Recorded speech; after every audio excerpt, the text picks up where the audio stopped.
원장님, 제가 세안제를 쓰는데 어떤 사람은 약산성을 쓰라고 하고 어떤 사람은 약산성을 쓰지 말라고 하는데 도대체 세안제에 뭘 써야 되는 거예요?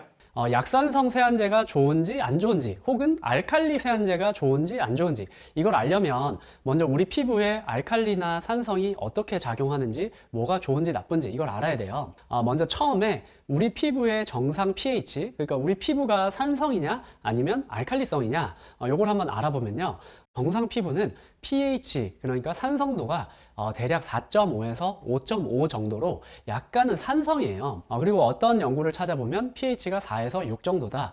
또 어떤 연구는 4.5에서 5.5 정도다. 이제 이렇게 나오기는 하는데 어쨌든 우리 피부는 약간 산성이다. 이걸 아셔야 되고요. 그래서 우리 정상적인 피부는 이 약산성에서 정상적으로 기능을 하도록 다 설계가 되어 있는데요. 그런데 우리 피부가 이 약산성에서 벗어나서 알칼리가 되게 되면 이제 문제가 생기기 시작합니다. 어떤 문제가 생기냐면 우리가 피부 장벽이라고 하죠. 우리 피부의 가장 위층에서 우리 피부를 보호하는 층이 있는데요. 그런데 이 피부 장벽은 정상적으로는 우리 피부의 수분을 보호하는 역할을 하고요. 그리고 외부에서 세균이나 곰팡이나 바이러스나 또는 알러지를 유발하는 물질 또는 자극을 유발하는 물질, 이런 나쁜 것들이 우리 피부 속으로 들어오지 못하게 하는 그런 기능을 하고 있거든요. 그런데 우리 피부가 알칼리가 된다 그러면 이 피부 장벽이 느슨해지면서 세포 사이의 연결이 치밀하게 돼야 되는데 그게 느슨하게 되면서 틈이 뽕뽕뽕 생기게 돼요.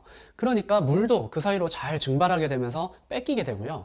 또 세균이나 곰팡이, 바이러스 이런 것도 쉽게 침투하게 되고 알러지를 유발하는 물질도 그 틈으로 쉽게 침투하게 돼요. 그러니까 딱 들어봐도 안 좋을 것 같잖아요. 그리고 또 우리 피부는 알칼리가 되면 염증 신호가 증가하게 돼요. 그래서 우리 피부에 염증이 증가하게 되는데 염증이 증가하면 어떻게 되냐? 우리 피부가 빨개지고 그리고 가렵고 따갑고 화끈거리고 이런 불편한 증상을 느끼게 돼요. 제가 아까 앞에서 피부 장벽이 약해지면서 수분을 많이 뺏긴다 그랬잖아요. 그런데 우리 피부는 수분을 뺏겨서 건조해지면 또 염증이 증가하거든요. 또 염증이 증가하면 피부 장벽이 약해지면서 수분을 더 뺏기게 되고 더 건조해져요. 그러면 염증이 또 증가하고 이 악순환의 사이클을 계속 돌게 되거든요. 그러니까 수분을 뺏기고 또 염증이 심해지고 이렇게 된다. 그리고 또 세 번째는 우리 피부가 알칼리가 되면 어떤 문제가 생기냐면 세균이나 이런 감염에 취약하게 돼요. 이제 향균 펩타이드라고 해서 우리 피부에서 이제 세균이나 뭐 곰팡이나 이런 감염을 막아 싸우면서 우리 피부를 건강하게 유지하는 그런 물질이 있는데 얘가 약간 산성에서 잘 기능을 하게 되고요. 알칼리가 되면 이 향균 펩타이드가 기능을 잘 못하게 돼요. 그러니까 세균이나 뭐 곰팡이나 이런 것에 감염에 취약하게 되는 거죠. 그래서 아토피가 있는 환자분들이 이제 알칼리 비누로 씻거나 하면 세균의 감염이 잘 되니까 아토피 피부염도 심해지고 또 거기에 세균 감염까지 돼서 진물도 막 심하게 나는 그런 게 생기거든요. 그런데 여드름 같은 경우도 이게 세균이 관련돼 있잖아요. 그러니까 알칼리가 되면 세균 감염에 취약해지고 여드름에도 안 좋을 수도 있다. 요거 하나 아시면 좋겠고요. 그래서 제가 설명을 길게 드렸는데 요점은 우리 피부는 정상적으로 약산성이기 때문에 당연히 약산성 세안제를 쓰는 게 좋고요. 알칼리 세안제를 쓰면 방금 말씀드린 것처럼 피부 장벽을 약하게 만들고 수분을 뺏기게 만들고 피부의 염증을 심하게 하고 또 세균이나 이런 감염에 취약하게 된다. 이런 나쁜 효과가 있기 때문에 알칼리 세안제는 쓰지 마세요. 원장님, 그러면 약산성이 좋은 거는 알겠는데 피지가 많이 나오고 여드름이 잘 나는 사람은 알칼리를 써야지 피지가 잘 제거된다고 듣기도 했거든요. 이거는 혹시 어떻게 되나요?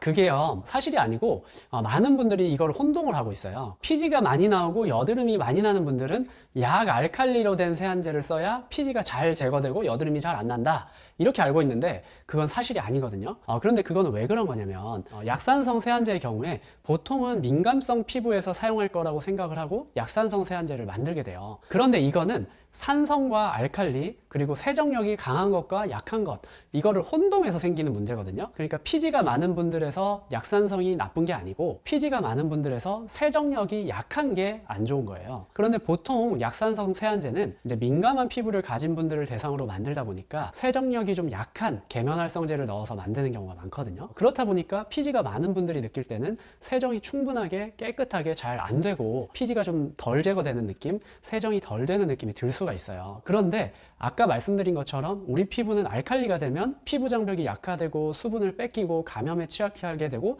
염증이 심해지기 때문에 무조건 약산성이 좋습니다. 그래서 알칼리는 무조건 나쁘고요. 그런데 지금 이 문제에서는 세정력이 약한 경우에 피지가 많은 분들에서 충분하게 세안이 안 된다. 이제 이 문제인 건데 그런 경우에는 약산성이면서 세정력이 어느 정도 좋은 세안제를 쓰시면 됩니다. 대표적으로 세정력이 아주 강한 성분은 우리가 라우 라우릭 엑시드, 미리스틱 엑시드, 스테아릭 엑시드, 그리고 팔미틱 엑시드 이런 성분들이 있고요. 그런데 사실 이런 성분들은 너무 세정력이 강하기도 하고 또 여드름을 오히려 유발하기도 하기 때문에 사실 권하는 것은 아닙니다. 그래서 가급적 이런 너무 강한 성분의 계면활성제는 빠지는 게 좋고요. 그리고 또 뭐 설페이트, 또 설포네이트, 또 사가 암모늄 뭐 이런 성분들이 그 세정제 안에 들어있다. 그럼 이거는 너무 강한 계면활성제라서 사실은 좀 빠지는 게 좋다. 이렇게 아시면 되겠습니다. 그래서 좀 설명이 길었는데 정리를 하자면 약산성 세안제가 나쁘다 이게 아니고요. 무조건 약산성 세안제가 좋은데 세정력이 약해서 피지가 다 제거가 안 되는 거다. 그러면 약산성이면서 피지가 좀 적당하게 제거되는 적당한 세정력을 가진 세안제를 쓰면 해결이 되는 문제다. 이렇게 정리를 하겠습니다. 원장님, 그리고 약산성 세안제를 사용하면 트러블이 생긴다는 사람들이 있거든요. 그럼 이런 사람들은 약산성 세안제를 쓰면 안 되는 건가요? 아, 맞아요. 이게 여드름이 생기는데 나는 알칼리 세안제가 좋다. 이 질문 굉장히 많이 하시고 약산성 세안제 좋다고 해서 써봤더니 오히려 트러블이 자꾸 생기더라. 이런 분들도 있으세요. 그런데 그거는 제가 아까도 말씀드렸듯이 약산성이 나빠서 그런 건 아니고요. 그 사용하신 약산성 세안제 속에 트러블을 유발하는 다른 성분들이 들어서 그럴 수도 있어요. 우리가 여드름을 유발하는 성분을 코메도제닉한 성분이라고 하거든요. 그런데 이 약산성 알칼리 이걸 떠나서 이 코메도제닉한 성분이 들어가면 그 세안제를 썼을 때 여드름이 더 많이 생기게 됩니다. 그리고 또 화장품 속에 자극을 유발하는 성분이 들어갈 수도 있어요. 그래서 세안제를 선택하실 때 약산성 알칼리 이것도 보셔야 되지만 사실은 성분도 하나하나 보면서 여드름을 유발하는 성분이 들어있는지 이것도 한번 따져보시는 게 좋아요. 원장님, 그러면 그 여드름을 유발하는 성분들에는 뭐 저희가 알 수 있는 것들이 어떤 게 있을까요? 그게 코메도제닉한 성분이라고 해서 지금 화면에 띄워드리는 이런 성분들이 대표적으로 잘 알려져 있는 여드름을 유발하는 성분들이에요. 그러면은 이런 성분들만 피하면 되는 건가요? 보통 많은 분들이 트러블이라고 표현을 하는데요. 이게 여드름이 올라온 걸 수도 있고 아니면 주사 피부염이나 홍조가 있는 분들 중에 이렇게 튀어나오는 게 생기는 분들이 있거든요. 그런 경우는 꼭 여드름을 유발하는 성분뿐만 아니라 피부에 자극이 되는 성분 때문에 그렇게 트러블이 생길 수도 있어요. 그런 성분은 어떤 게 있냐면 아세톤이나 알코올, 프로필렌 글라이콜, 또 아하, 소듐 라우릴 설페이트, 벤즈알코늄 클로라이드, 포름알데하이드 릴리저, 또 맨솔, 벤질알콜, 캠퍼, 피리오리도닉 카복실릭 엑시드, 라놀린, 향료 등등 이런 자극이 되는 성분들 때문에 그런 트러블이 생길 수도 있거든요. 그래서 이런 성분들도 빠져 있는지 한번 보시는 것도 좋고요. 그리고 약산성 세안제를 썼는데 트러블이 생겼다 이렇게 말씀하시지만 사실은 그 세안제 말고 다른 이유로 트러블이 생길 수도 있어요. 어쩌면 이제 자외선에 노출이 많이 됐다거나 아니면 먹는 음식이 여드름이나 이런 홍조를 유발하는 그런 음식을 많이 드신다거나 뭐 잠을 잘 못 잤다거나 아니면 세안을 너무 과하게 하면서 피부를 좀 망가뜨리는 그런 세안을 한다거나 아니면 메이크업을 자주 과하게 하신다거나 이제 이런 다른 이유로 그럴 수가 있거든요. 그래서 제가 정리를 이제 하자면 이제 약산성이랑 알칼리 세안제 중에는 무조건 약산성 세안제가 좋은데 이제 이것 때문에 트러블이 생겼다 이렇게 생각하시는 분들은 이게 산성이라서 그런 게 아니라 트러블을 유발하는 다른 성분들이나 다른 생활 습관 때문에 그렇다 이렇게 정리를 할 수 있겠습니다. 원장님, 근데 유튜브 보면 약산성 세안제 쓰지 말라는 사람들도 있거든요. 이런 분들은 왜 그렇게 얘기를 하는 거예요? 제가 생각할 때는 아까 말씀드린 것처럼 피지 분비가 많고 여드름이 나는 분들 중에 약산성으로 씻었을 때 피지 분비가 충분히 안 돼서 그래서 여드름이 더 나고 피부가 나빠진다 그렇게 생각해서 약산성을 추천하지 않는 경우들을 본 적이 있는데요. 그거는 산성과 알칼리의 문제가 아니고요. 계면활성제 그 세정력이 얼마나 강하냐 약하냐 이거에 의한 차이거든요. 그러니까 그분들은 약산성이 안 좋아서 그런 게 아니고 세정력이 약해서 그런 건데 약산성이 안 좋은 거다 이렇게 이제 잘못된 결론을 내리신 게 아닐까 이렇게 생각을 하고 있습니다. 그래서 제가 이 영상 처음에 말씀드린 것처럼 우리 피부는 약산성이기 때문에 알칼리를 쓰면 이제 장벽도 망가지고 수분도 뺏기고 염증도 심해지고 감염에도 취약해지고 이렇게 안 좋은 게 많아지거든요. 그러니까 무조건 약산성이 좋습니다.